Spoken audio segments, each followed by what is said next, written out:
Irmãos, sem delongas, abra sua Bíblia em Salmos, capítulo 78. Salmos 78.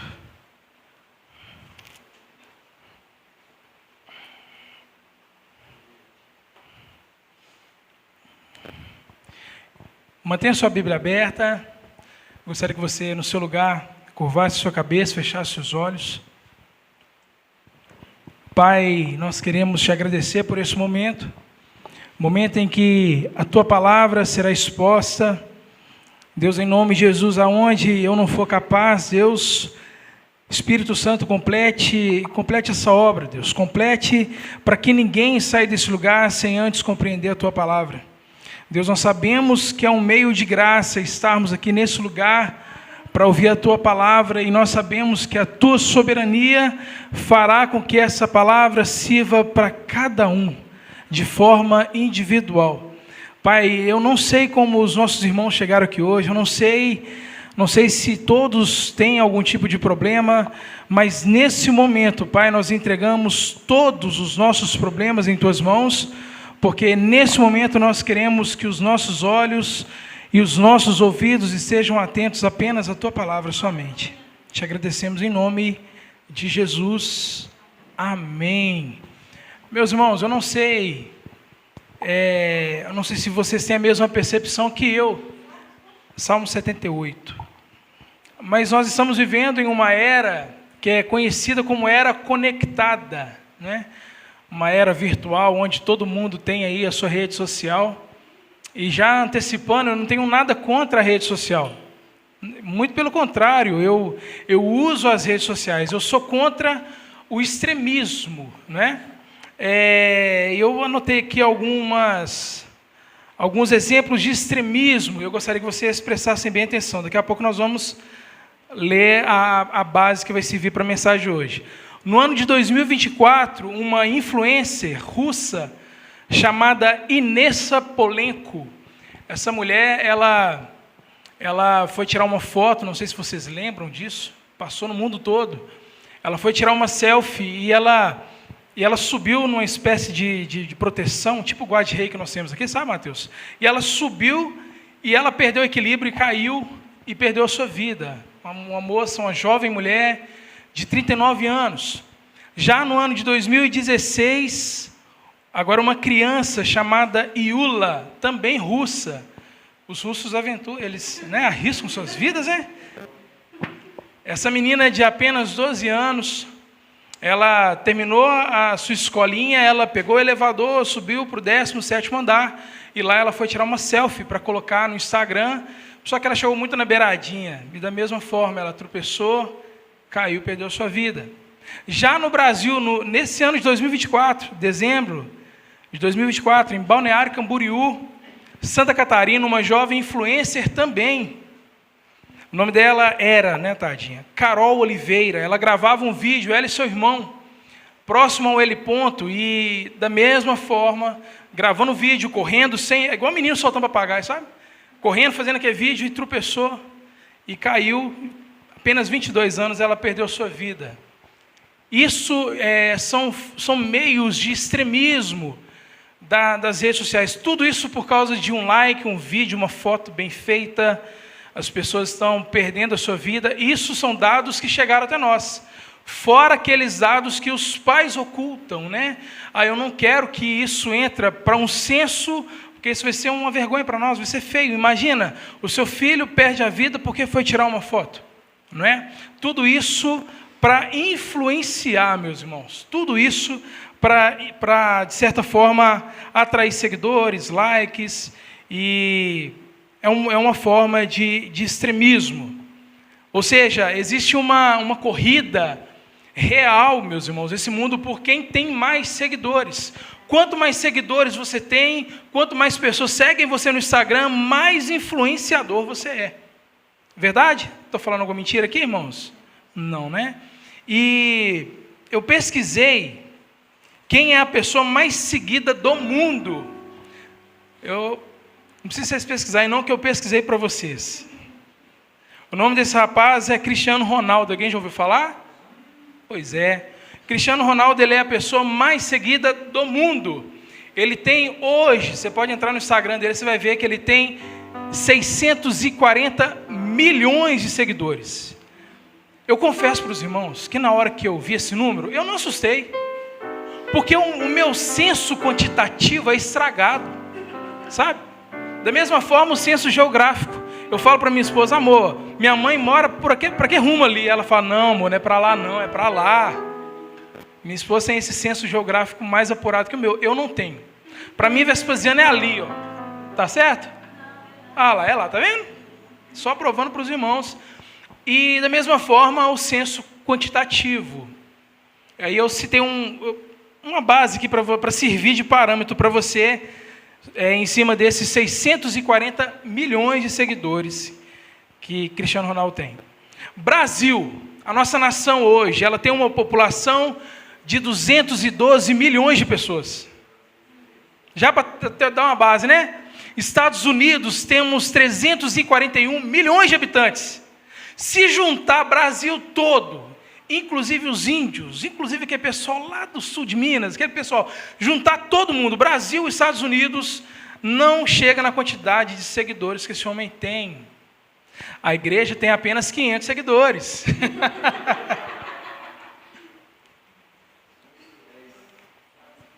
Somente, viu?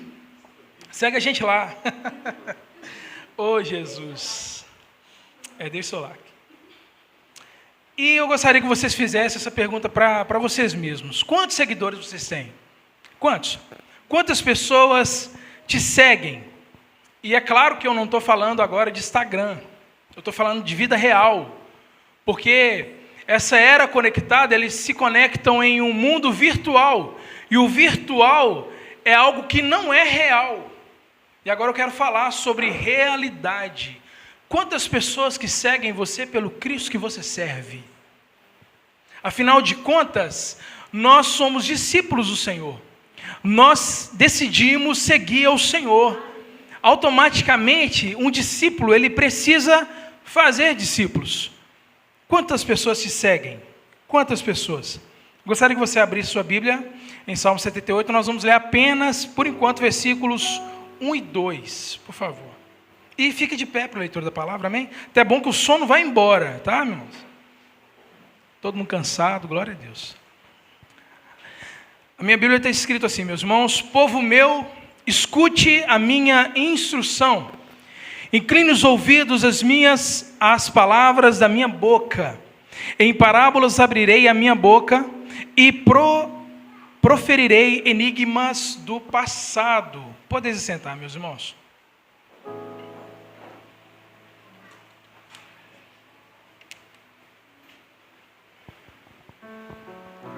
O contexto desse salmo é um salmo bem extenso. A gente não vai falar versículo por versículo, óbvio, porque é muito grande, mas nós vamos trabalhar hoje até o versículo 8. O contexto, esse salmo, quem o escreveu é Asaf. Asaf, ele foi um grande músico. Ele transformava poesias em canções. Vocês vão ver várias canções na Bíblia. Você vai ler um salmo e você vai achar que é um poema, que é uma poesia, mas é uma canção. Inclusive, eu conheci uma senhora, no decorrer da minha caminhada cristã, que ela pegava qualquer salmo e cantava aquele salmo. Eu achava lindo. Tinha partes, óbvio, que não fazia sentido, né? Assim, harmonicamente falando, mas ela cantava todos os salmos. E o objetivo de Asaf era ensinar os jovens de Israel de como Deus é misericordioso, apesar da falta de gratidão que o ser humano sempre teve em relação a Deus. Irmãos, nós somos ingratos. Isso não é novidade para os membros dessa igreja, porque aqui nós sempre falamos que você não vale absolutamente nada. Se tem algo de valor em você, é porque vem de Deus. Verdade? Amém. Então, era o papel de Asaf, de trazer ao coração dos jovens daquela época, daquela geração, que Deus é misericordioso. Asaf, ele tinha a intenção de resgatar do povo a gratidão. É esse o contexto do capítulo 78 de Salmos, amém? O versículo 1, ele começa dizendo: povo meu, escute a minha instrução. Esse conclame, meus irmãos, essa convocação, ela reverbera até os dias de hoje. A palavra de Deus que Asaf, ele escreve essa canção, serviu para o povo de Israel e serve para nós hoje. Essa palavra ela é atual, meus irmãos, ela serve para você hoje, e a intenção de Asaf é chamar a sua atenção. Ele quer que hoje nós escutemos essa palavra e olhemos para a geração passada, para que nós aprendamos o quanto eles erraram. Porque não é apenas falar, puxa vida, o povo errou, o povo criou, levantou outros deuses para si, não é apenas saber disso, mas é fazer o certo hoje. Puxa vida, aquele povo juntou um tanto de ouro, derreteu e fez um bezerro de ouro. Puxa vida, que povo sem vergonha. Por que eles fizeram isso? Mas hoje a gente não derrete ouro, primeiro porque a gente não sabe, segundo porque a gente não encontra fácil, senão a gente derreteria também. Vocês entendem, meus irmãos?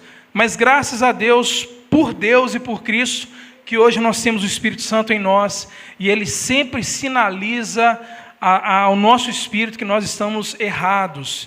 E hoje é um dia onde nós vamos recalibrar essa rota em nome de Jesus. Versículo 2 diz assim, mantenha a sua Bíblia aberta, tá, irmãos? Em parábolas abrirei a minha boca, proferirei enigmas do passado. Jesus, ele cita parte desse texto em Mateus capítulo 13, versículo 13. Jesus, ele também falava por parábolas, justamente para confundir o ímpio. Porém, esse salmo em específico, ele é claro. Talvez não está tão claro para você, porque talvez essa seja a primeira vez que você está passando por ele, mas vai ficar claro no decorrer do tempo. Asaf, meus irmãos, ele relata a história de Israel desde a saída do Egito. O povo de Israel foi levado a cativo no Egito, e lá eles tiveram suas culturas mudadas, tiveram seus nomes mudados, e de certa forma, Asaf, ele repreende o povo de Deus por uma conduta moral e espiritual. Esse salmo é extenso, né, meus irmãos? Nós vamos falar pouco. A primeira geração, panoramicamente falando, a primeira geração que entrou no Egito, morre no Egito. Inclusive José, quando o povo saiu do Egito, até os ossos de José foi retirado do Egito. A segunda geração, nascida no deserto, essa geração, boa parte, entra na terra prometida. A terceira geração, dentro da terra prometida, praticamente não conhece mais a Deus. Imagina, meus irmãos, um povo que Deus falava com eles, um povo que durante o dia, no meio do deserto, um calor escaldante, Deus mandava uma nuvem e cobria aquele povo. No meio da noite do deserto, aquele frio, uma coluna de fogo acompanhava aquele povo. O povo estava com sede, eles beberam água que brotou da rocha. Um povo que presenciou a roupa dos seus corpos. Isso aí. A roupa deles crescia no corpo, irmãos. A sandália dos seus pés não gastavam. Pensa comigo, e esse povo acaba esquecendo de quem Deus é. Esquecem dos seus feitos. Você sabe por que eles esqueceram? Porque a comunicação não foi passada. Por isso que a gente está falando sobre influência. Essas meninas que morreram por uma foto para alimentar pessoas que as seguiam quando elas estavam vivas. E essa geração não comunicou com a próxima geração. E Deus foi literalmente esquecido. Será que o Senhor, nosso Deus, Ele tem sido também esquecido dentro das nossas casas? Porque quando um parente morre, durante um tempo a gente até mantém uma foto, um quadro, algo dele lá. Daqui a pouco a foto some. Daqui a pouco a gente só lembra do aniversário. Daqui a pouco nem do aniversário a gente lembra mais. Será que nós temos realmente nos lembrado do Senhor?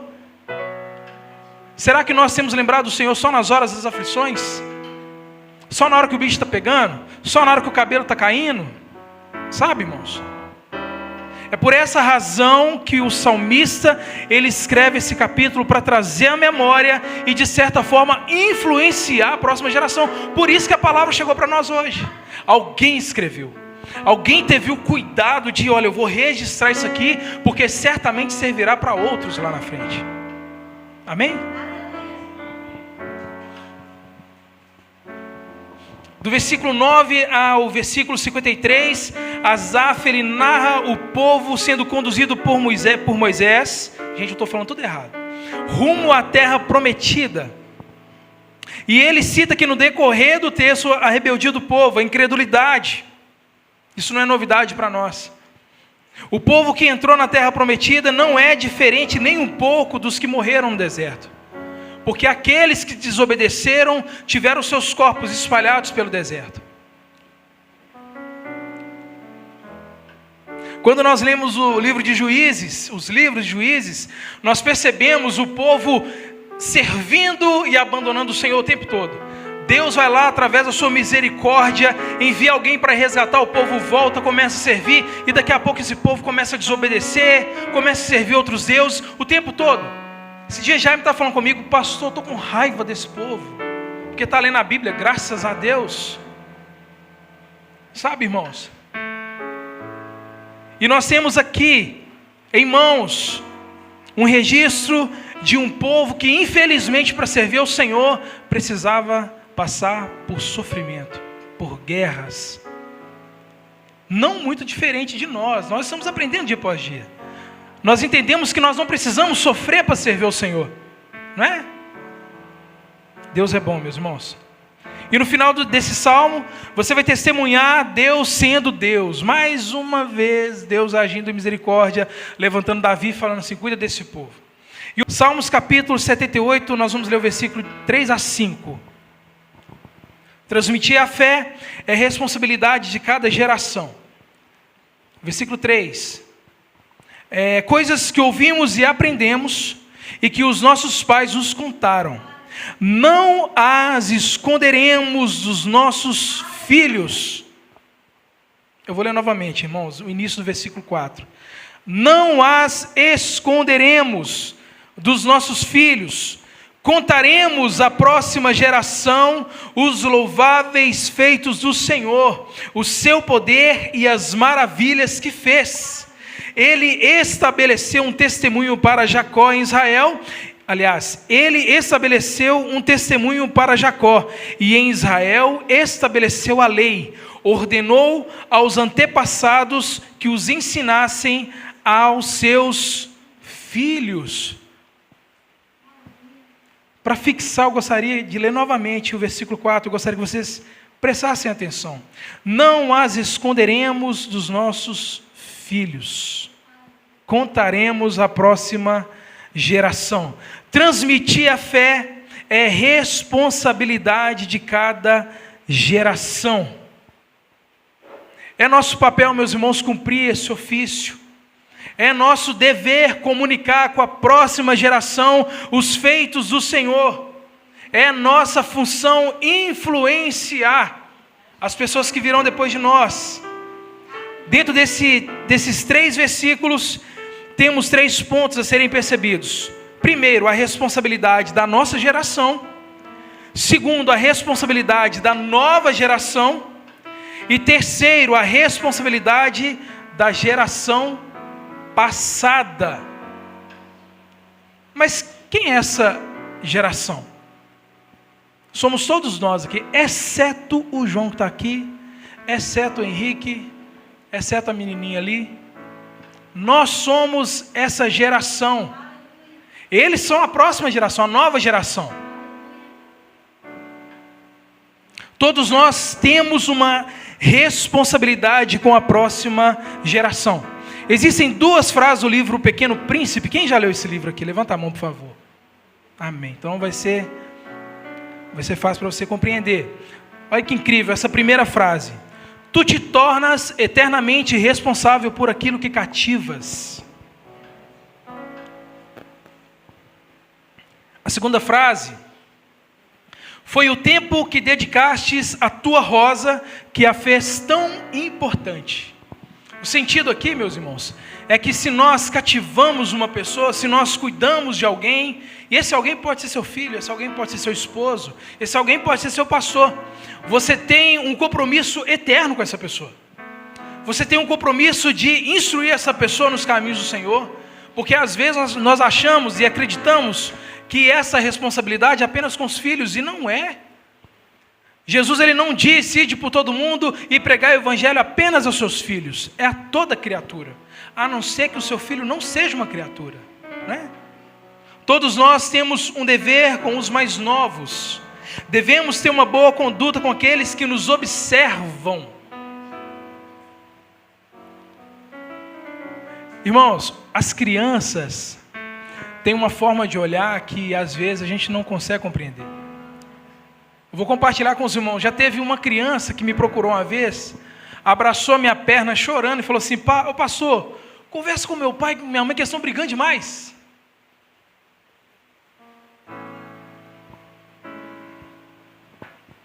Já teve criança que falou comigo assim: pastor, deixa eu morar na sua casa?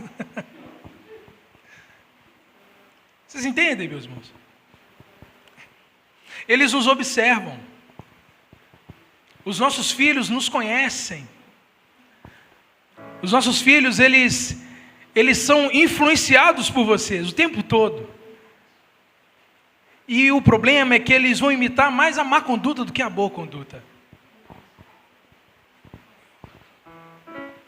O Espírito Santo me deu uma frase, cheguei até a anotar para mim não perder mais. Talvez você que é pai ou mãe, deseja que o Evangelho de Jesus alcance todo mundo, mas você mesmo o está impedindo de chegar até seu filho através do seu péssimo testemunho. Amém?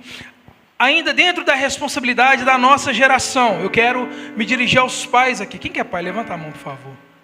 Glória a Deus. Todo mundo é pai aqui.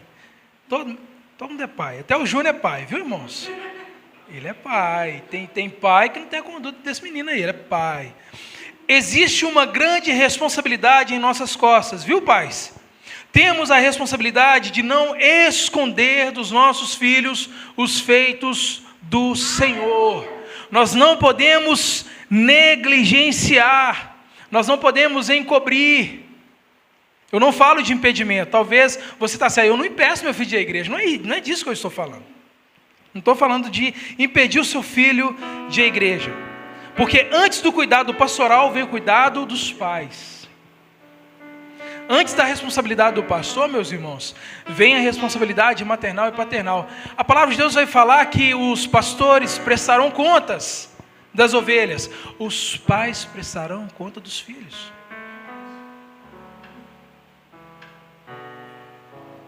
É a mesma coisa que o seu filho vir aqui à igreja, de repente ele vai e escuta uma frase do pastor e ele fala assim: não, meu pai me falou isso ontem.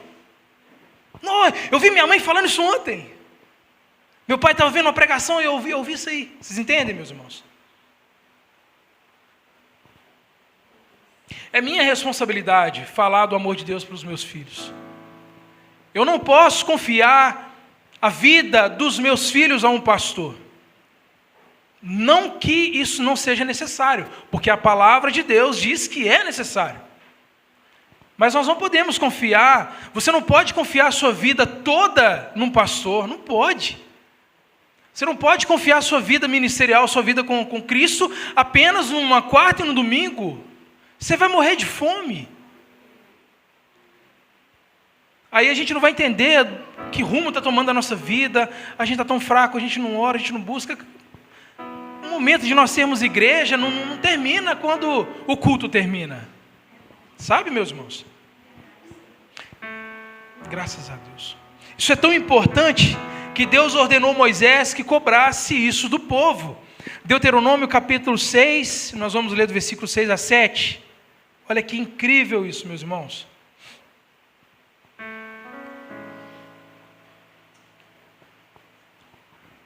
Que todas essas palavras que hoje lhe ordeno estejam em seu coração. Ensine-as com persistência aos seus filhos. Fale sobre elas quando estiver sentado em casa e quando andar pelo caminho, quando se deitar e quando se levantar. 2 pontos importantes dentro desse versículo.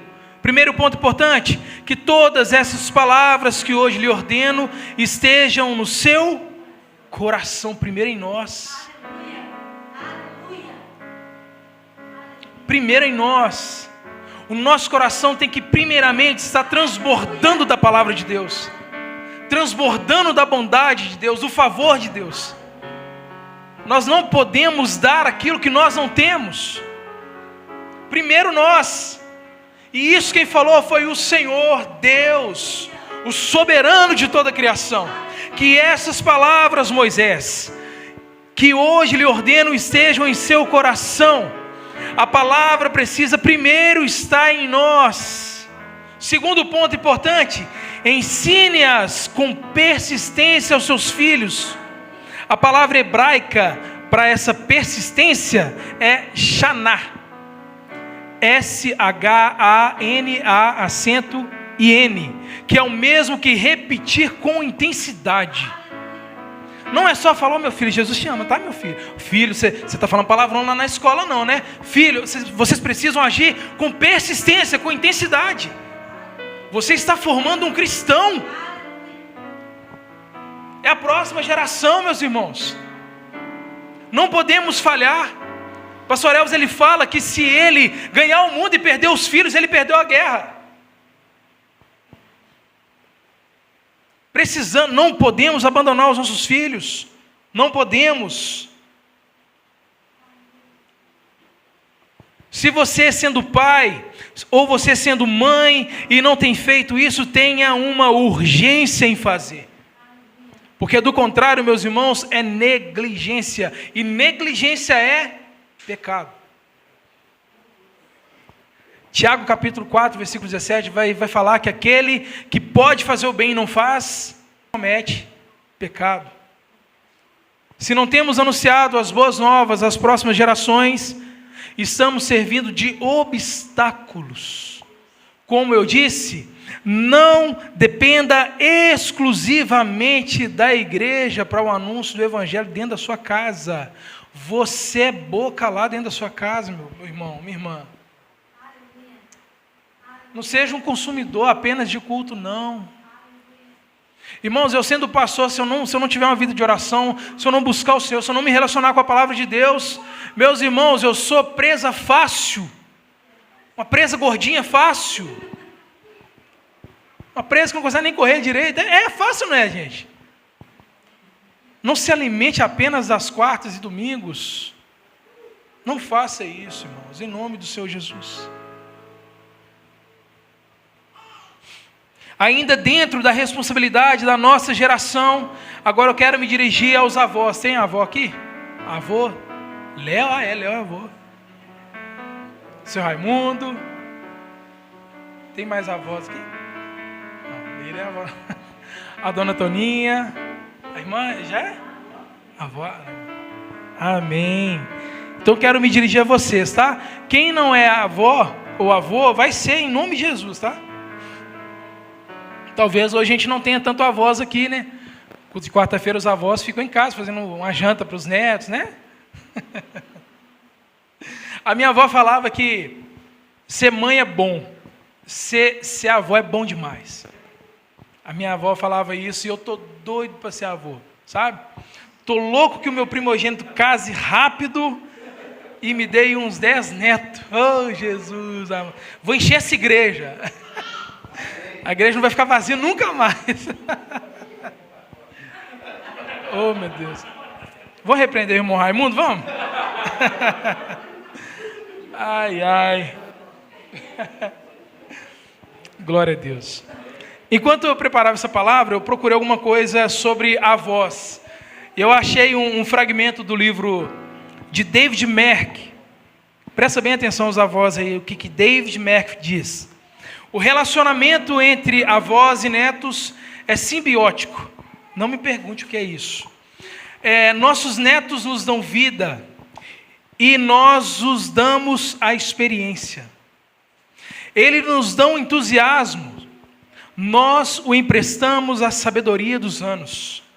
Netos renovam em nós a sensação do possível, nos dão esperança, lembrando-nos das coisas sobre nós mesmos que talvez esquecemos, e ensinando-nos coisas que nunca soubemos. Ou seja, um velho, ele pode ser ensinado por uma criança.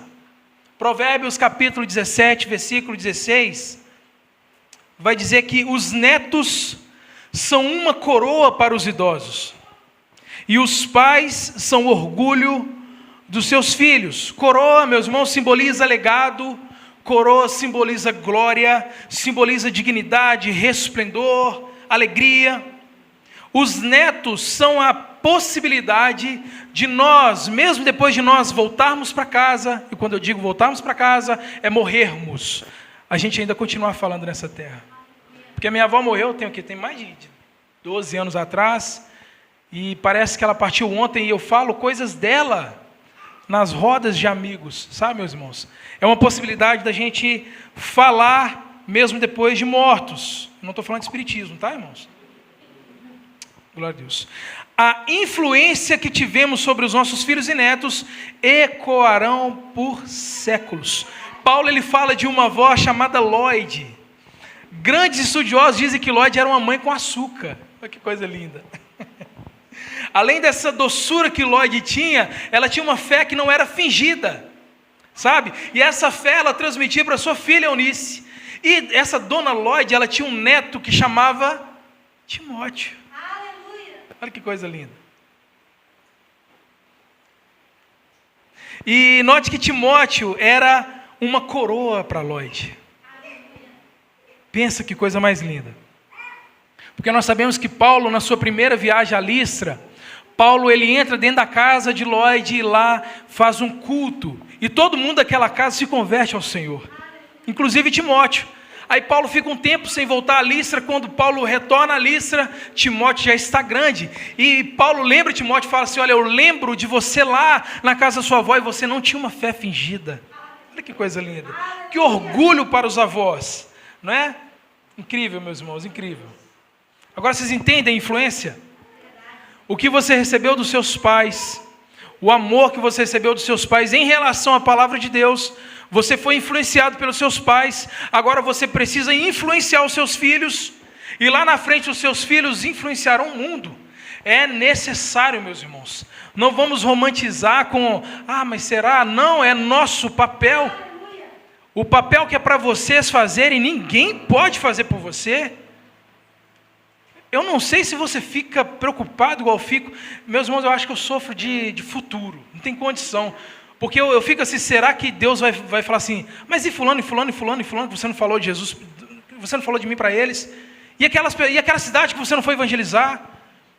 Sabe, meus irmãos, aquilo que é para mim fazer, nenhum de vocês podem fazer por mim. Deus, ele vai cobrar de cada um de nós. Amém? Amém. Segundo, a responsabilidade da nova geração. Quem são a nova geração que eu falei? Isso, são as criancinhas, né? Amém. Então vamos lá. Versículos 5 a 7, por favor.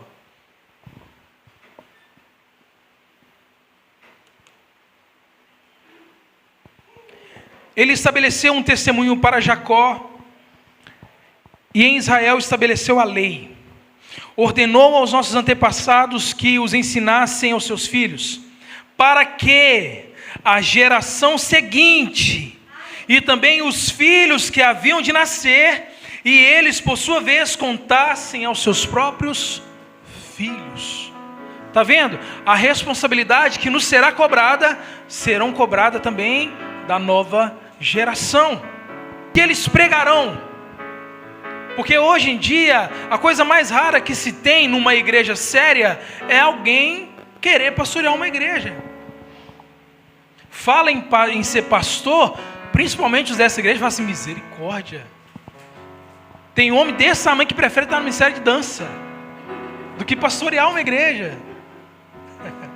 É brincadeira, tá, irmãos?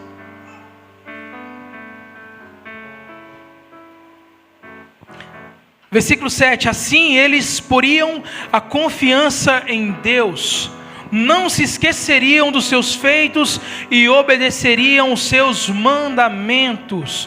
A responsabilidade da nova geração é de conhecer a palavra de Deus. Se a geração vindoura não vê você se alimentando da palavra, eles não vão querer se alimentar.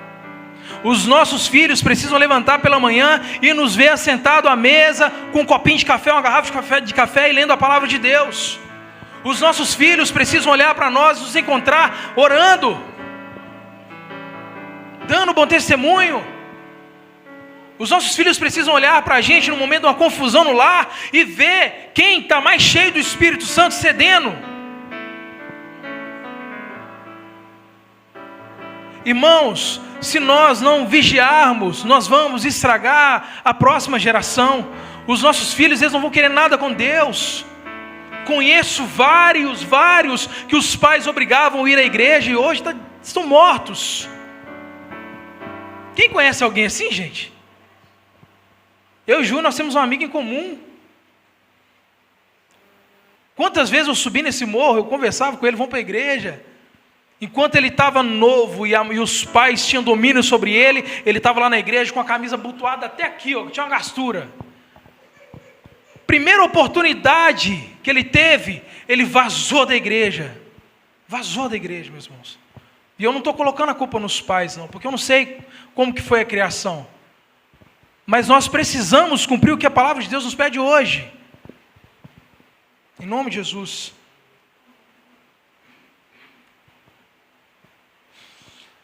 Aleluia. Não é fácil.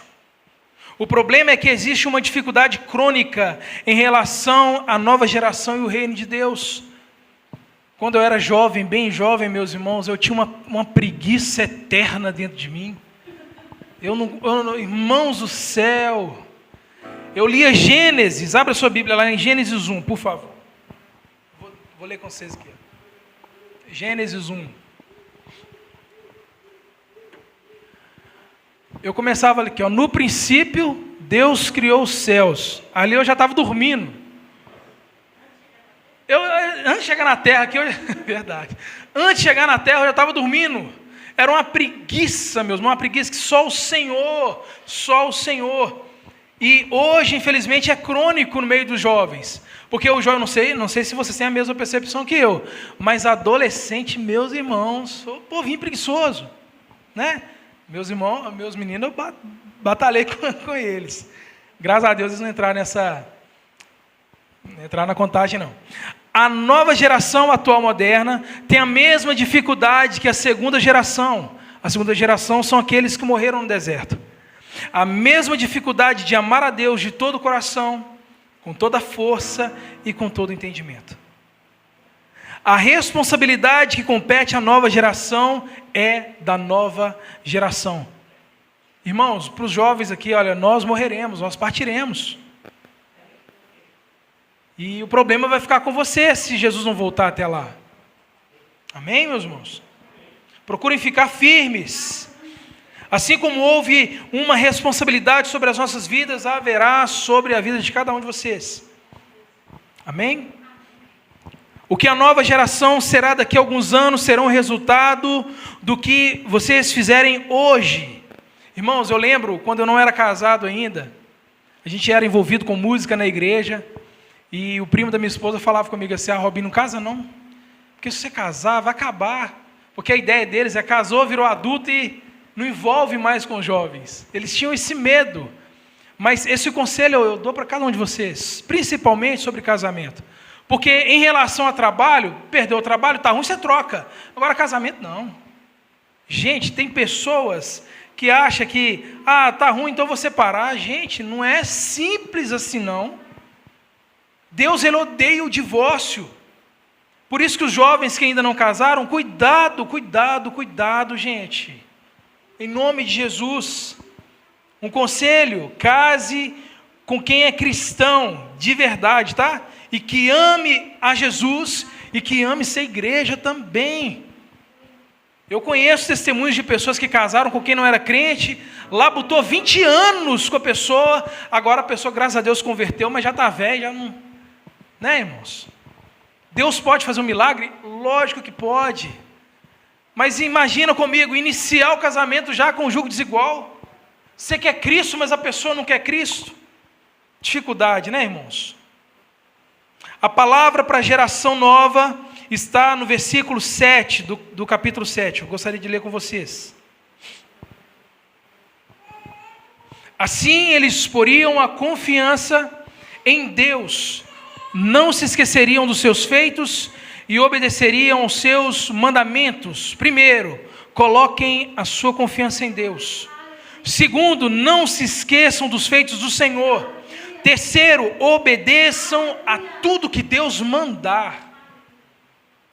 Terceiro e último, a responsabilidade da geração passada. É óbvio que não tem como xingar eles agora, não tem como, né?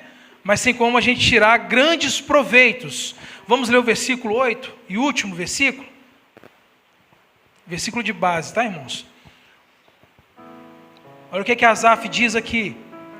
Não seriam como seus antepassados, geração obstinada e rebelde, povo de coração inconstante, cujo espírito não se manteve fiel a Deus.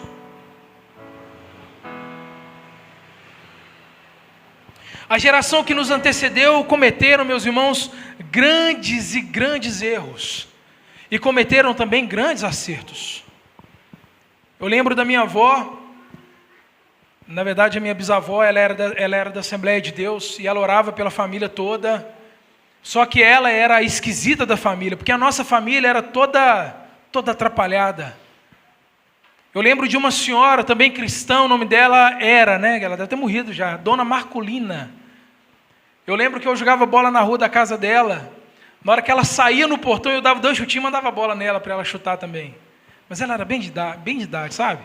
Irmãos, povo, erraram demais lá atrás, mas eles acertaram muito também. Talvez o fato de você estar aqui hoje é a resposta de oração lá atrás, de alguém que clamou pela sua vida. Talvez os seus pais não prestavam, e a sua bisavó orava, sua avó orava, e hoje você está aqui para a honra e glória do Senhor. Essa geração que antecedeu a geração de Asaf, ele relata que essa geração era obstinada e rebelde, povo de coração inconstante, cujo espírito não se manteve fiel a Deus. Nós temos hoje a possibilidade de não sermos como essa geração. Afinal de contas, nós temos uma geração a quem espelhar. Existiu um povo antes de nós que serve hoje, sim, de exemplo para nós. Pessoas que com certeza vão nos influenciar hoje. Eu gostaria que você abrisse a sua Bíblia em Hebreus, capítulo 11. Nós vamos citar alguns nomes aqui, poucos nomes, porque já passou do tempo. Hebreus capítulo 11, versículo 5, por favor.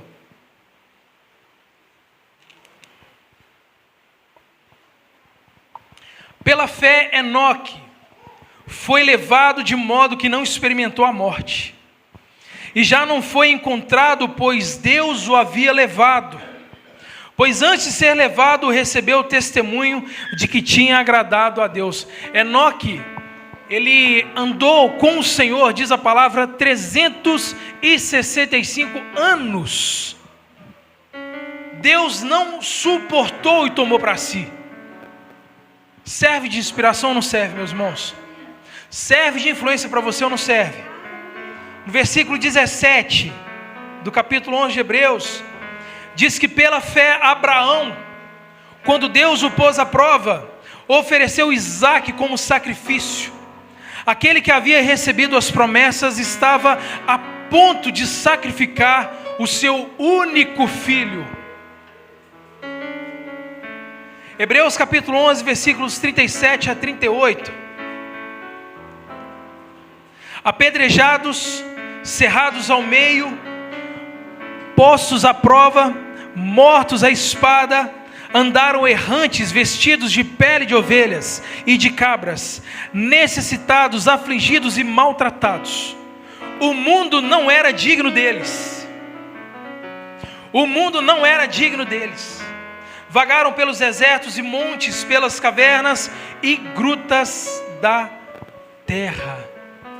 O mundo não era digno dessas pessoas que hoje são verdadeiramente influenciadores. Irmãos, são pessoas que nós seguimos os seus testemunhos. Nós como cristãos, nós precisamos seguir a Cristo. e fazer aquilo que Ele nos pede, obedecer aquilo que Ele nos manda.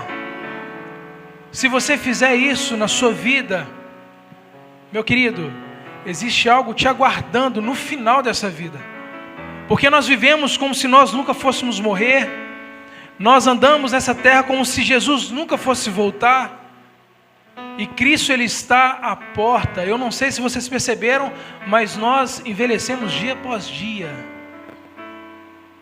Tá, meus irmãos? Que a nossa influência seja em Cristo apenas. O mundo, ele não pode te dar aquilo que Deus te deu. É só Cristo que a gente precisa, amém? Gostaria que você ficasse de pé, em nome de Jesus.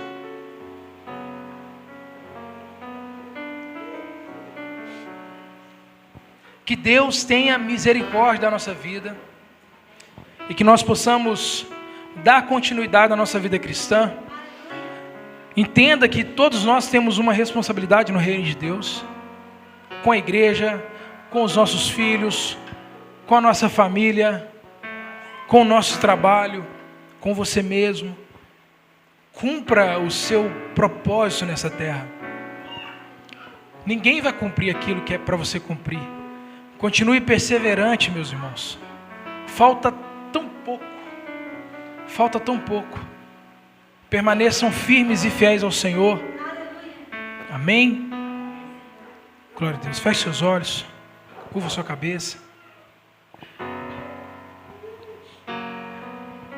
Oh Deus, eu quero te pedir perdão por todas as coisas que eu falhei no decorrer da minha vida, Jesus.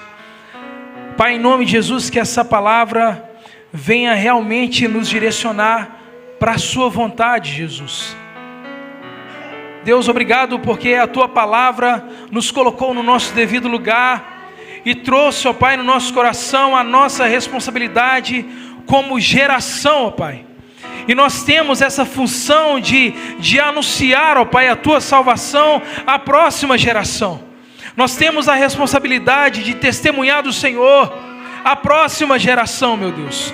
Nos dê capacidade, meu Jesus. Nos ajude, Pai. Abra os nossos olhos espirituais para que nós realmente venhamos compreender se nós estamos com a mão no arado ou não.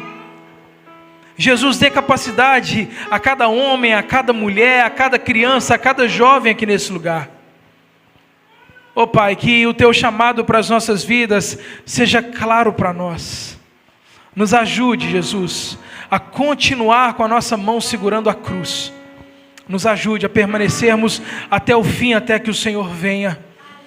Pai, em nome de Jesus, dê capacidade a cada um de nós. Nos perdoe se na maioria das vezes nós não demos o bom testemunho dentro das nossas casas. Pai, mostre a cada pai a necessidade de pedir perdão aos seus filhos. Mostre a cada filho a necessidade de pedir perdão aos seus pais.